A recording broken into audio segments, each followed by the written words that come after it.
my initial thoughts on the Tokarev USA TX3 Hammer pump 12 gauge shotgun.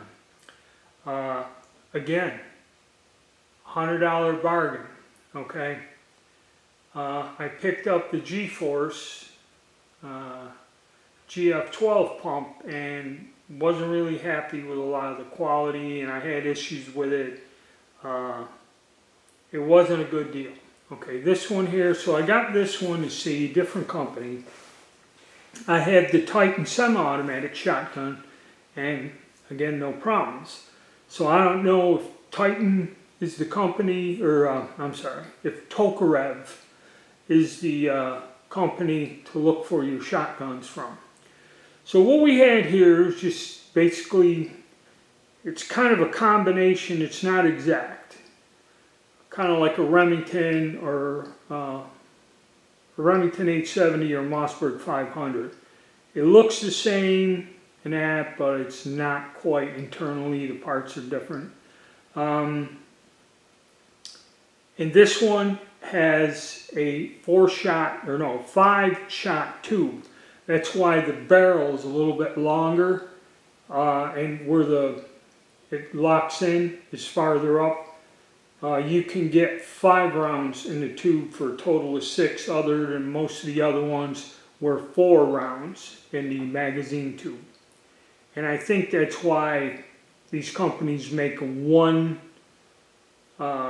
cartridge extension would be for this model to come up flush to your barrel. Okay. Functioning and all that was great. The gun feels good. It feels a little bit heavier and sturdier than that GF pump, okay? And, you know, when you shoot it, it's a little bit stiff, okay? The other one was smoother, but when you pick it up and feel it, it feels more solid. I don't know if it doesn't look like the receiver's more solid, but the gun does feel a lot sturdier, okay? As far as the functioning, no problem. Was a little bit stiff. There was a couple of them, if you watch the video, where, you know, the action was stiff, but that could be, you know, just because it's new. I like this conventional style stock, like a old riot gun stock. For me, it's a nice lightweight, handy gun, okay? So the only issues I had with this thing, like I said, was a little stiff.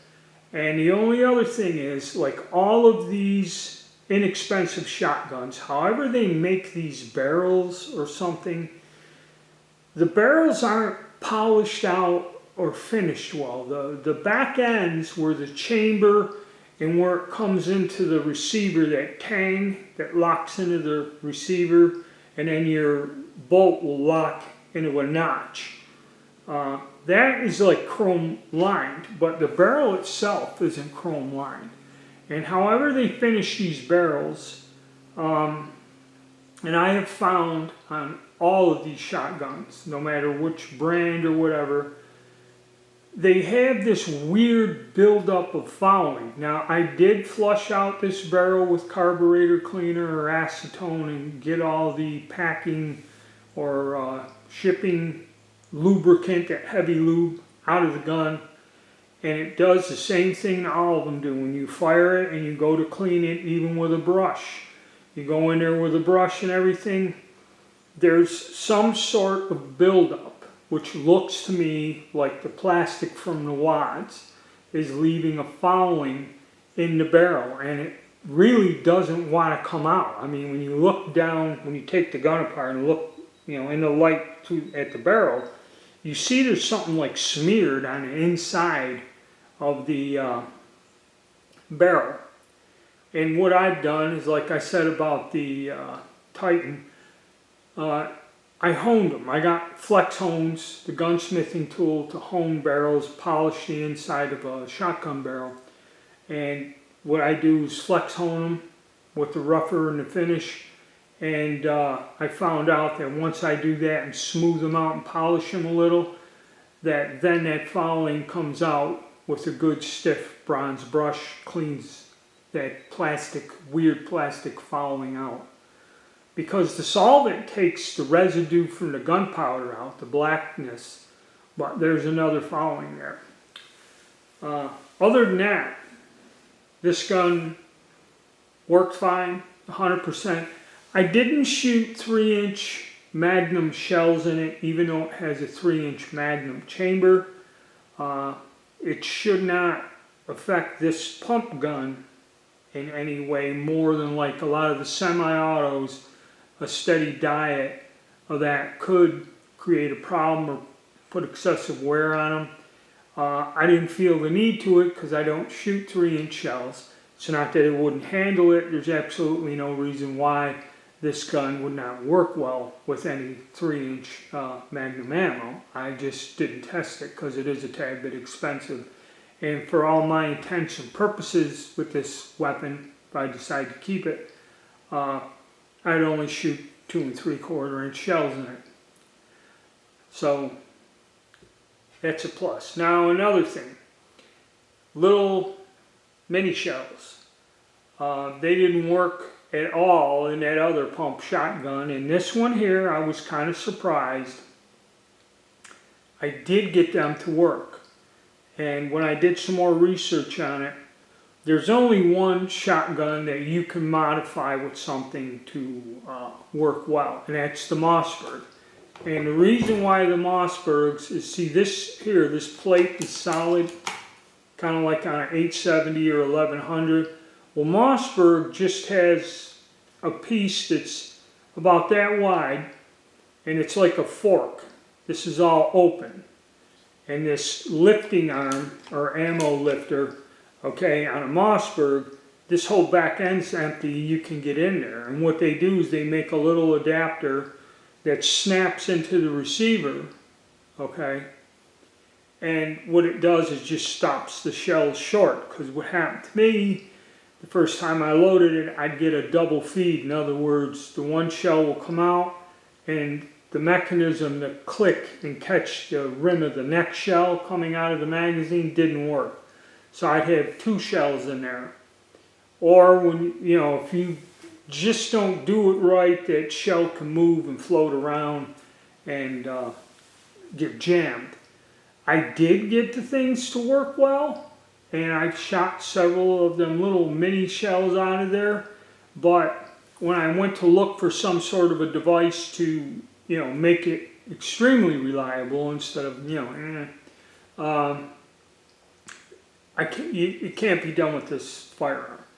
Okay, I can't get an adapter block or something. I've seen the way they work. This is not like a Mossberg internally. So that can't be done. But, you know, some people have told me their gun, something like this, works fine. I did have a couple jams, but I was able to feed and cycle through several shells without a problem. So I don't know, it's something I may try again. I have the shells, I have no other use for them other than to experiment with them. We might try them again. Other than that, this gun at $100 is well worth the money. It should suit your purposes for just a utility gun, pump 12 gauge for home defense or something just you can leave in a truck or store in an area, you know, like in a cabin or something where it's not a high dollar gun. And, you know, the finish on this, I'm not quite sure what it is, but it's not bluing, so it probably wouldn't rust that easily unless, you know, you got it wet or something. But, you know, for the money, this is a buy. I would definitely get this one. You know, like I said, the other pump, I had some issues with it. I had some quality issues. It was warped. This lifter would bind, and, you know, because it's, I don't know if it was the receiver was warped or something. And this looks about the same type of receiver. You know, the pins stayed in place, didn't walk out, and I did take the trigger guard out. I did get it out. It was a little tricky, but not as bad as the other one.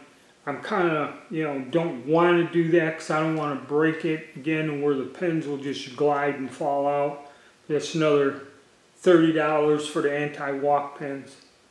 But I'm going to hone this out, and so that build-up problem goes away. I like this gun as is. The only thing that I would do as far as accessories is maybe get a rear sight and put it on there, and a sling of some sort. I'm not going to get another tube extension or something to attach a light or something. I ain't going to do that, but you know, I tell you, if they still got them and you can afford $100, I'd get one of these. All right, it's a decent gun, and it patterns well. You know, if you've seen the video, you've seen it. So yeah, this one I recommend. You know, if you're on a budget, it'll work. All right, guys. Once we get some more time out on the range with it and any other type of modifications in it, I will be sure to make an update video. So please hit the like button. It helps me in my analytics and helps the channel. Just click that like button.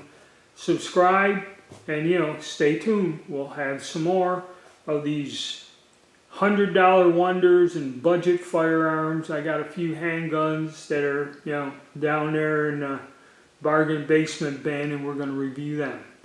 All right, thank you.